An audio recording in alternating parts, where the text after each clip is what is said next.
तो ना ही कोई अच्छा वस्त्र है। शीश पगारा जगा प्रभु जाने को आयो बस कहीं गाँव।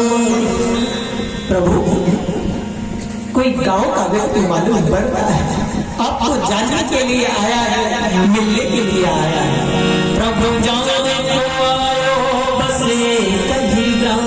जाने कौन है वो? धोती पट्टी सिंह की दुपट्टी और पायल की निशान। प्रभु उसके पैर में खड़ा नहीं है और पायल की निशान और द्वारे खड़ो तुझ दुर्बल है। द्वार पे तुझ खड़ा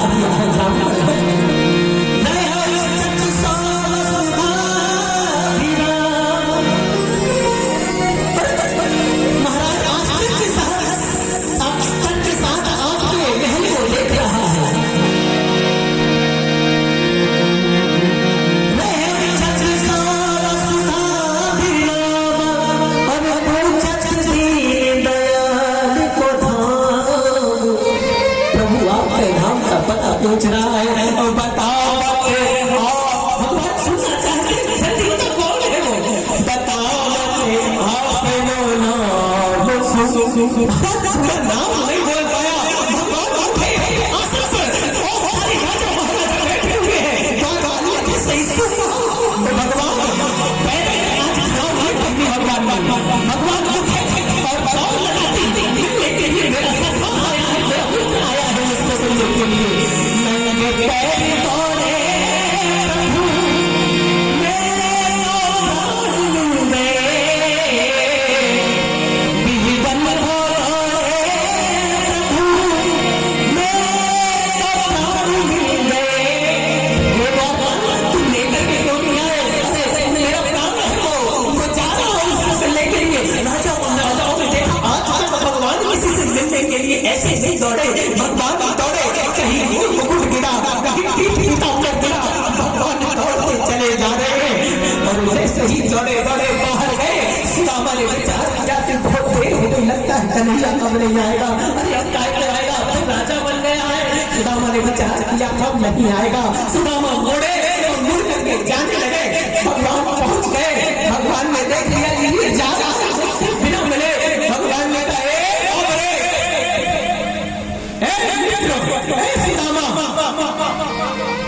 सुदामा ने सुना लगता है कोई मुझे बुला रहा है। मुड़ करके देखा तो मेरे गोविंद मेरे प्रभु।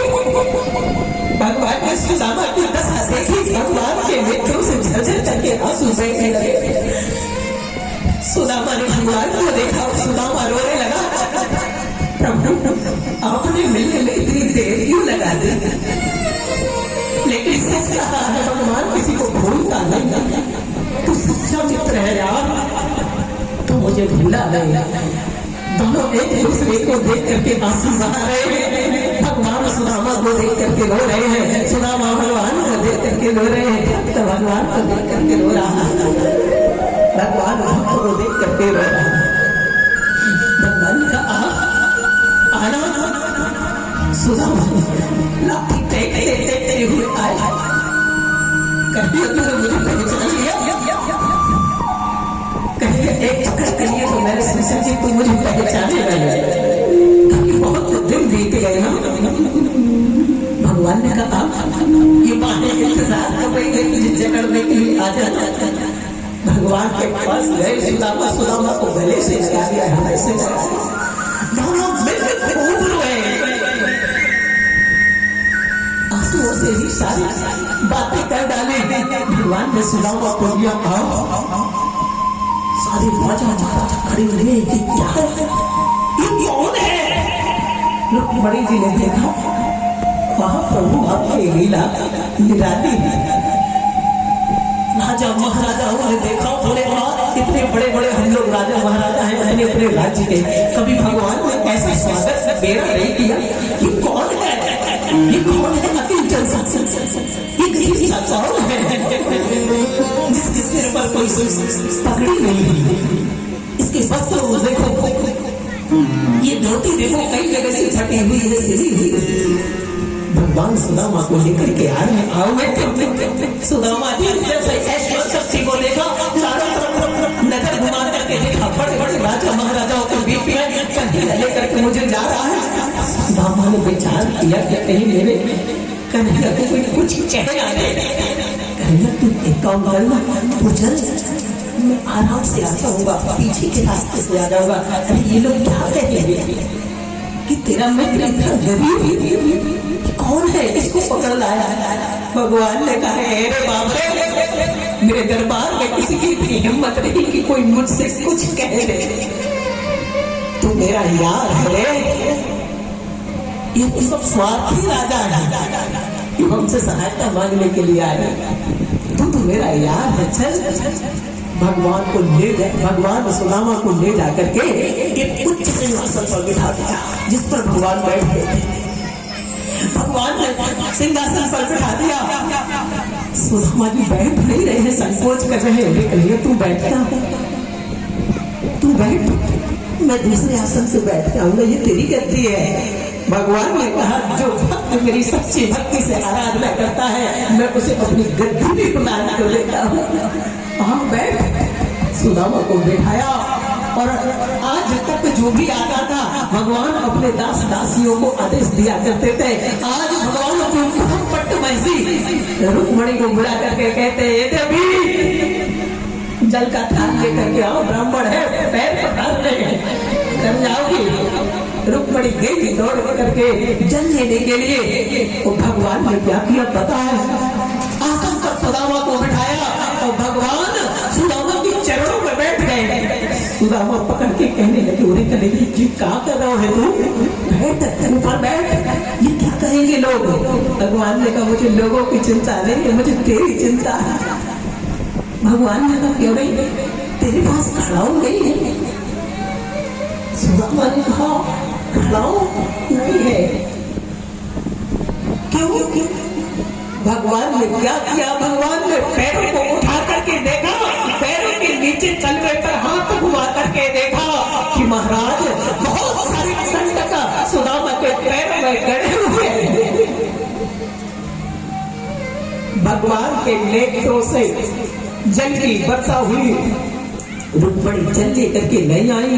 भगवान ने अपने आंसुओं से ही सुदामा के चरणों को धो दिया।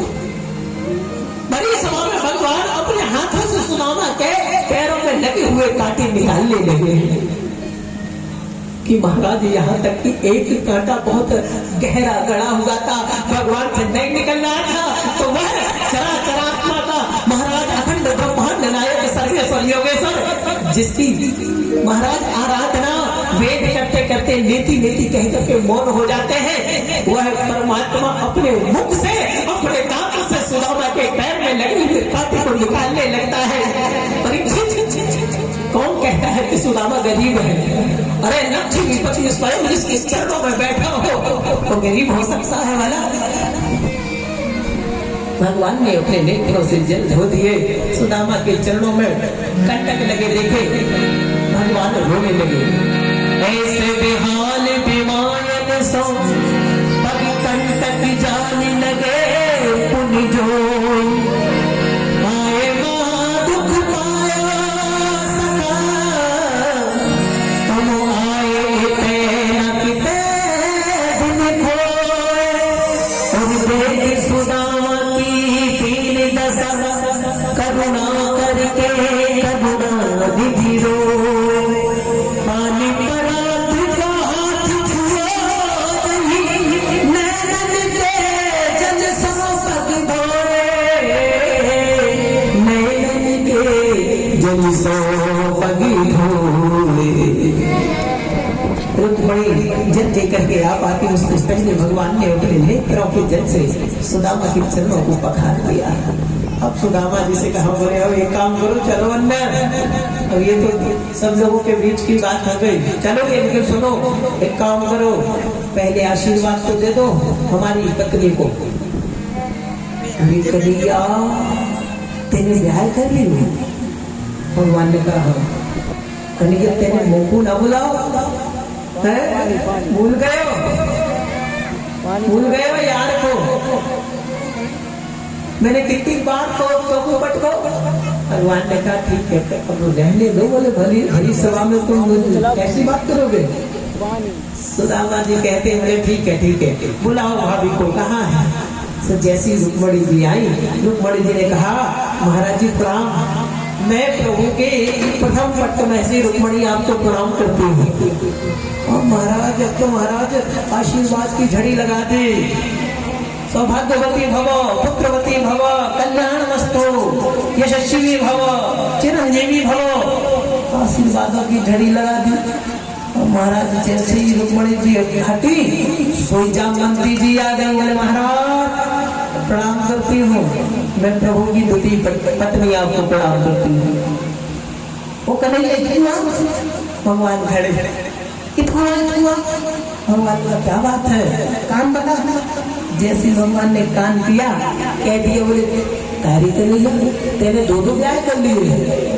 भगवान ने कहा हाँ। अब भगवान बता नहीं पा रहे हैं कि 16,108 विवाह किए मैंने। भगवान ने कहा बोले सुनो, तुम तो एक काम करो, आशीर्वाद दो।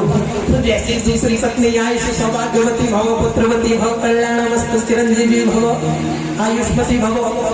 तो जैसे ही जामवंती हटी सो सस्त भामा गई, कहने लगी भगवान हे ब्राह्मण देवता, मैं भगवान की तृतीय पत्नी आपको प्रणाम करती हूँ जामवंती। बोले कन्हैया इतुआ। भगवान ने क्या बात है? इतुआ जी बताते हैं 3 ब्याह कर डाले। अब ये बताइए लाइन लग गई है लंबी, ये कौन है? भगवान ने कहा बोले सुनो, इस समय तुम्हें जो भी प्रणाम करने के लिए आए समझना सब हमारी पत्नी है। बोले कन्हैया इतनी ब्याह कर डाले, तेने मोकू एक भी ब्याह करना बुलायो? भगवान ने कहा बोले सारे के सारे विवाह सब विचित्र क्रिया से हुए। कैसे भी कन्हैया? अरे बोले ऐसे थोड़ी कोई विवाह हुए हमारे कि हम लड़की देखने गए, फिर हमको पसंद आई, फिर तिलक हुआ, फिर इसके बाद लगन पत्रिका, ऐसे कुछ नहीं हुआ। बोले फिर? बोले सबको भला करके लाए। बोले कन्हैया तू जन्म जन्म का छलिया है, कार्य कन्हैया तू सुधरो ना है? पहले माखन चुराते हो, फिर चीरन को चुराओ, फिर चितन को चुराते हो, अब पत्नियां भगा करके लाओ। अरे कन्हैया तू सुधरो ना। भगवान ने कहा आशीर्वाद दीजिए आप। अब तो महाराज जैसे ही लाइन लग गई, तो अब पहले दे रहे थे कम से कम 10-10 आशीर्वाद, फिर 4-4, फिर 2-2, अब तो एक आप आशीर्वाद दे रहे हैं। अब तो महाराज जी की पत्नी आकर जाए, सुदामा जी आशीर्वाद दे रहे हैं भव भव भव भव भव भव भव भव। लेकिन महाराज श्रृंखला समाप्त ही नहीं होती है। सबने कहा बोले सुनो, तुम्हारे पति हैं द्वारकाधीश, एक काम करो, हम तुम लोगों की तरफ से द्वारकाधीश भगवान को आशीर्वाद दिए दे रहे हैं, सबको आशीर्वाद मिल जाएगा। सुदामा जी ने आशीर्वाद दिया, सुदामा जी को अंदर लेकर के गए अब कक्ष में। सीधे कक्ष में जैसे ही अंदर लेकर के गए, सुदामा जी को सुंदर स्नान कराया। स्नान कराने के बाद सुंदर रत्नों से जड़े हुए वस्त्रों को धारण कराया, आभूषणों को धारण कराया। सुदामा जी आनंद आ गया सुदामा जी को। सुदामा जी ने कहा अरे कन्हैया तेरे तो ऐश्वर्य की क्या कहना, बड़ा आनंद है तेरे यहाँ। प्रसन्न हो गए सुदामा जी। बहुत दिन बीत गए। महाराज जिस दिन जैसे ही सुदामा जी को बड़ी वस्त्र आभूषण धारण कराने लगे, तो सुदामा जी जो पोटली लाए थे वो निकाले ही ना, उस पोटली को अपनी काख में दबा दिया। अब भगवान ने कहा बोले सुनो, मैं देख रहा हूँ बहुत देर से ये तुम्हारा हाथ उठा हुआ है,